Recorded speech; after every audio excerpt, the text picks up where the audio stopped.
Ini pas hari Senin, ayo makan yuk. Ayo, kan dia aja. Atau dia bilang sama temannya, kalau kau paksa sih saya buka puasa. Gimana modelnya ini? Ya? Jadi kasus Salman dan Abu Darda ada. Dan ini jangan selalu jadikan dalil untuk batalin puasa ini. Maka akhirnya Salman Abu Darda makan karena hormati tamu kan.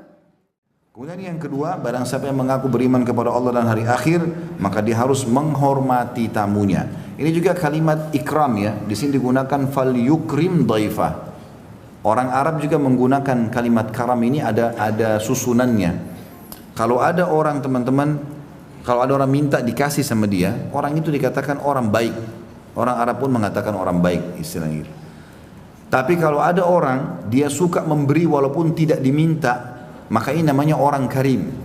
Beda. Salah satu sifat Allah Subhanahu wa taala akramul akramin. Maknanya walaupun tidak minta memberi, gitu loh. Ada orang begitu. Dia silaturahim dengan keluarganya walaupun anak-anak kecil tidak minta dikasih sama dia. Walaupun ada kakaknya misalnya punya kemampuan tapi dia datang dikasih uang sama dia, dibawain hadiah apa. Ada orang karam namanya. Ya, punya kemuliaan jiwa memang suka sekali memberi. Maka di sini Nabi SAW mengatakan siapa yang mengaku beriman kepada Allah dan hari akhir dia harus mengikram tamunya. Ya. Jadi teman-teman hindari ini ya sifat bakhil. Kita kembali ke bakhil tadi. Ada orang begitu. Tetangga bel atau ada orang bel pagar dari depan pintu. Kenapa? Dari depan pagar. Ya akhi dan ukhti bukain orang pagar dulu. Silahkan masuk. Dan termasuk adab menerima tamu dalam masalah ikram adalah tidak menanyakan kenapa dia datang. Jangan tanya kenapa datang. Baru buka pintu, iya kenapa? Silahkan masuk. Silahkan duduk. Tugas kita mengikram. Ikram itu memberikan makan, memberikan minum. Pokoknya apa sajalah. Kalau dia tidak cerita apa-apa ya sudah berarti dia cuma mau datang. Ya? Kalau dia punya hajat pasti dia akan bilang. Sudah biarkan saja sampai dia bilang baru kita jawab hajatnya. Itu termasuk adabnya. Termasuk adab dalam tamu adalah jangan tanya mau minum apa, panas atau dingin. Tidak usah, keluarkan semua. Kalau mau karam, mau orang mulia, dia nggak tanya. Dia langsung buatin teh panas, juga dikasih keluar minuman dingin. Biar tamunya yang pilih. Kalau sekarang tamunya malu, mau minum apa panas atau dingin, terserah aja. Padahal sebenarnya dia lagi meriang, butuh minuman panas. Nah? Atau dia lagi haus, butuh minuman dingin, cuma dia malu bilang yang dingin aja. Ada juga orang Masya Allah tidak malu, tinggal bilang, ya saya mau dingin, saya mau panas. Tapi ini adab, ada orang subhanallah punya tata krama, dia nggak mau bilang. Termasuk juga adab orang yang jadi tamu adalah, tentu dia tidak rewel, dia tidak mengatakan, keluarin buat saya minuman dingin ya. Enggak. Termasuk adab dari dua pihak memang begitu. Tapi kita sebagai pemilik rumah tidak usah tanya. Tugas kita ikram. Ikram adalah memuliakan. Tempat dudukkan di tempat yang benar, berikan makan minuman apa saja kita sajikan buat dia. Terserah dia mau pilih apa. Gitu kan? Ada orang subhanallah saking karamnya sampai-sampai dia terakhir sekali baru makan. Dan itu ada hadis yang berbunyi ya.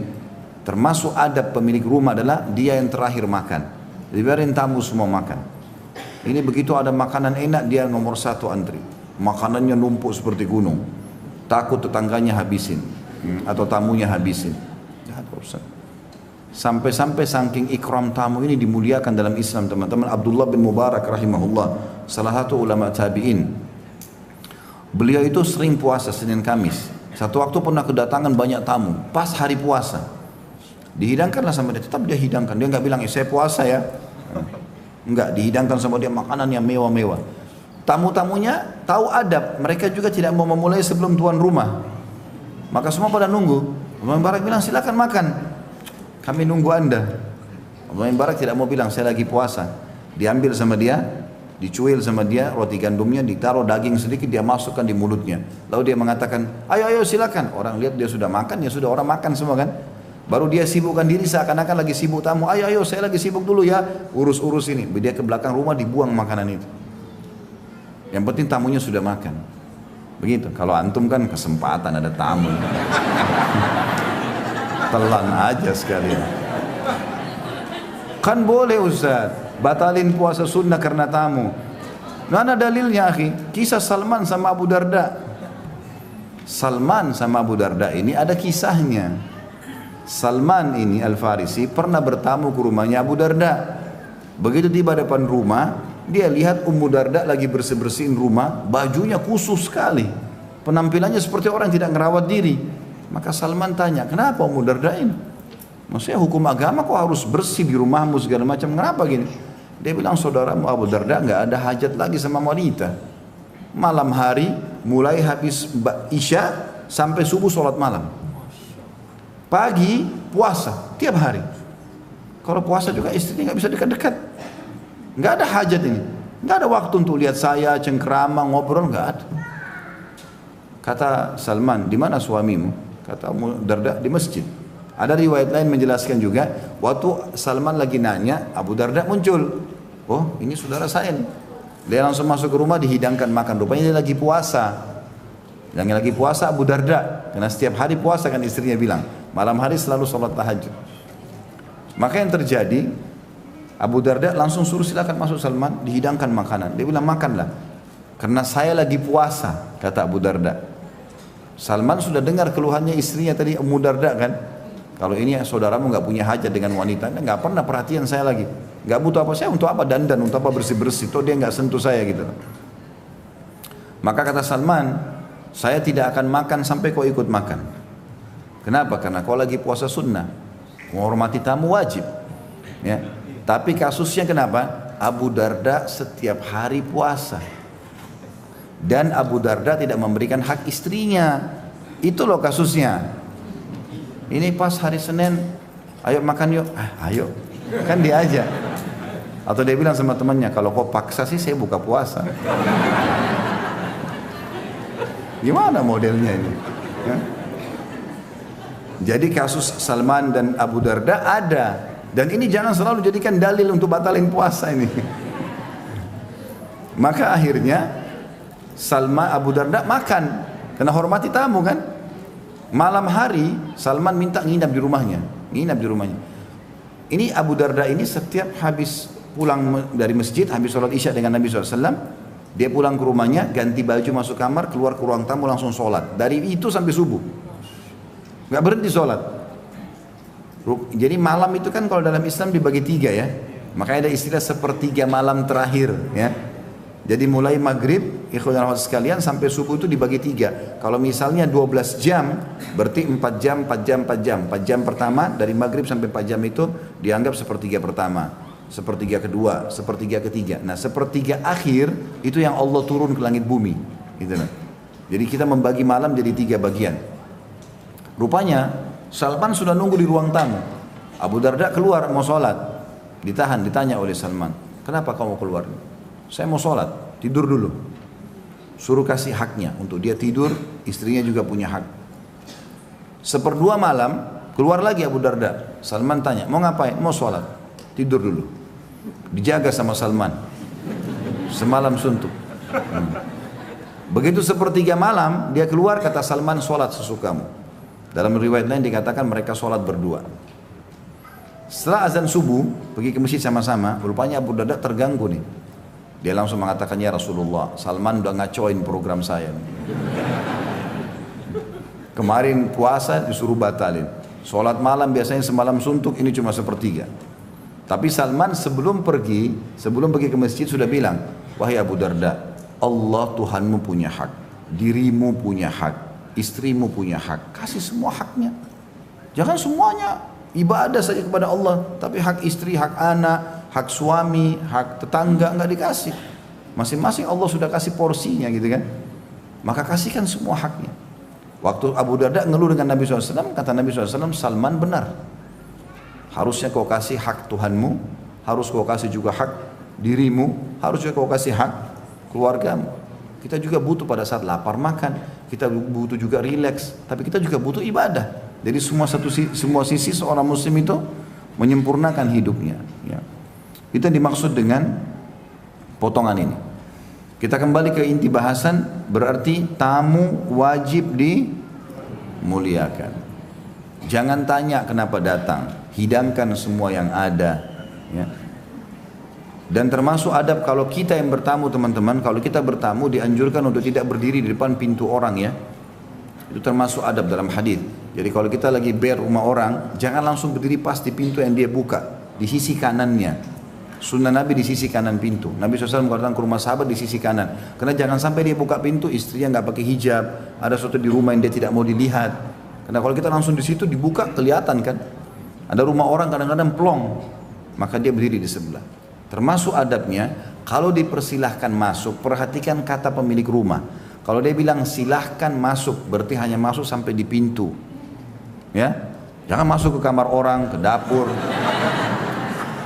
Ada orang begitu, tamunya, maaf ya sebentar, tuan rumahnya masuk ke kamar, dia sudah keliling-keliling, tahu semuanya, dapurnya orang, taman belakang, bagus rumah kamu ya, ini, kenapa mau campuri rumahnya orang?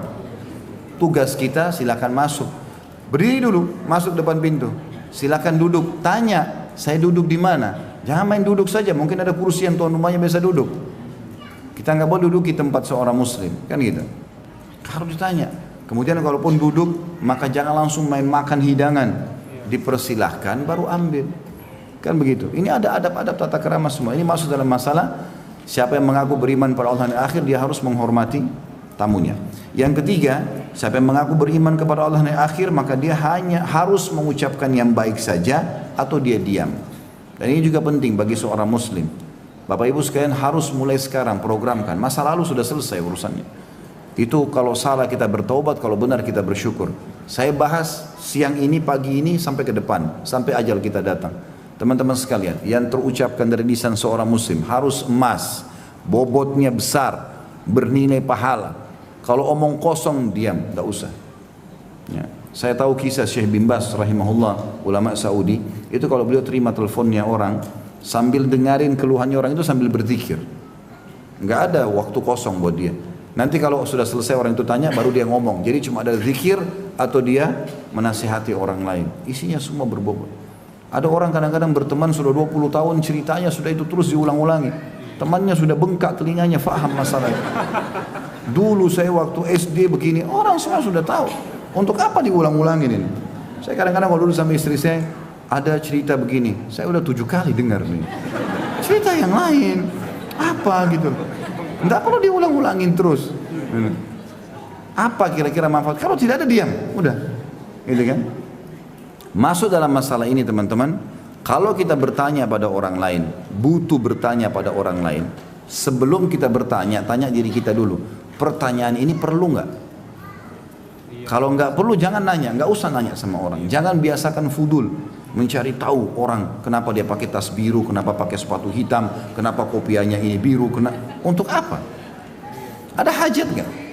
Kalau kita lihat orang di pengajian bajunya bagus, kita memang ingin beli, nanya, maaf ya bu, maaf pak, saya mau tanya, bajunya bagus, masya Allah, beli di mana? Memang kita ada hajat, tapi satu pengajian ditanya, untuk apa? Ini tanya bajunya, ini tanya kopiahnya, ini tanya tasnya, semua dia mau cari tahu. Ada orang begitu, seperti perpustakaan berjalan. Ya. Dia tahu semua datanya orang. Apa ini? Tidak perlu teman-teman. Kata Nabi SAW dalam hadis Bukhari yang lain, min husni islamil mar'u tarku ma la ya'ni. Termasuk kesempurnaan Islam seseorang meninggalkan apa yang tidak bermanfaat buat dia. Bermanfaat tidak buat kita? Sebelum bertanya bermanfaat tidak? Karena kata-kata teman-teman sebelum kita ucapkan masih kita pemiliknya. Kalau masih di mulut kita miliki. Mau pahit, mau jahat masih kita miliki. Kalau sudah dilontarkan milik orang lain, kita sudah nggak bisa kontrol. Itu seperti bola liar kemana-mana. Maka harus kontrol, hati-hati. Banyak orang terjerumus dalam kesalahan kena lisannya sendiri.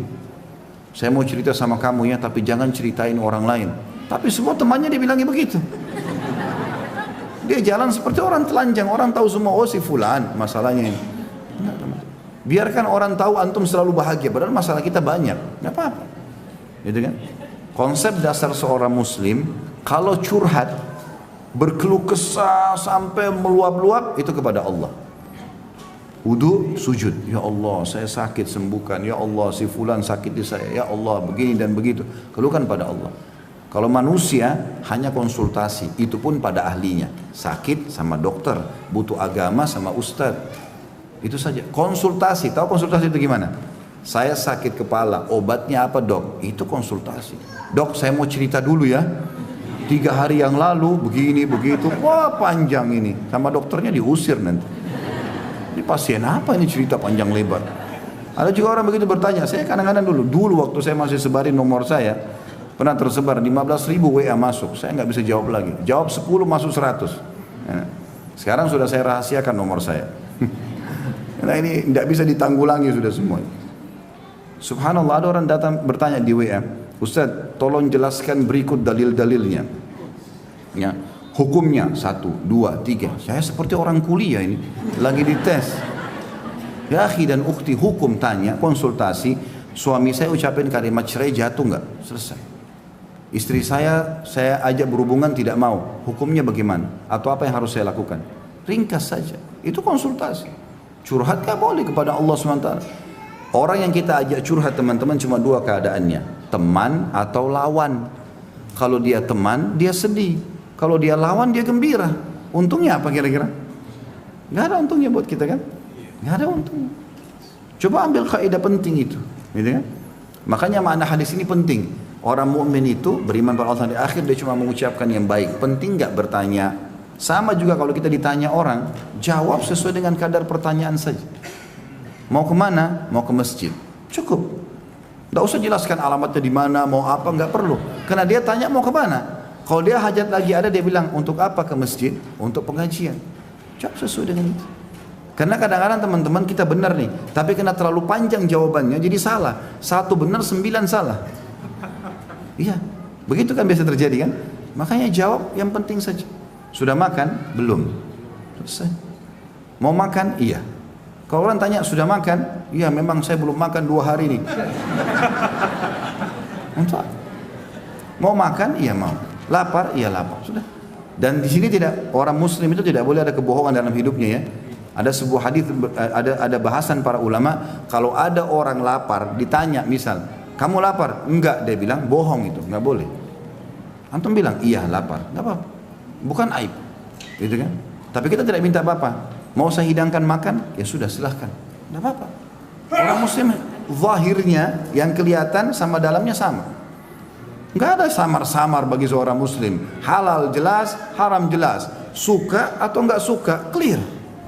Ini samar-samar, enggak jelas semua hidupnya. Biar pakai baju pun enggak jelas. Warnanya enggak jelas, hidupnya enggak jelas, ngomongnya enggak jelas. Nih, orang beriman enggak ada, karena dia tahu mana halal, mana haram. Halal dia boleh nikmati, haram dia tinggalkan. Jelas enggak ini? Jelas. Ya Allah, saksikan. Saya udah sampai ini. Baik, sampai sini bahasan kita insyaallah.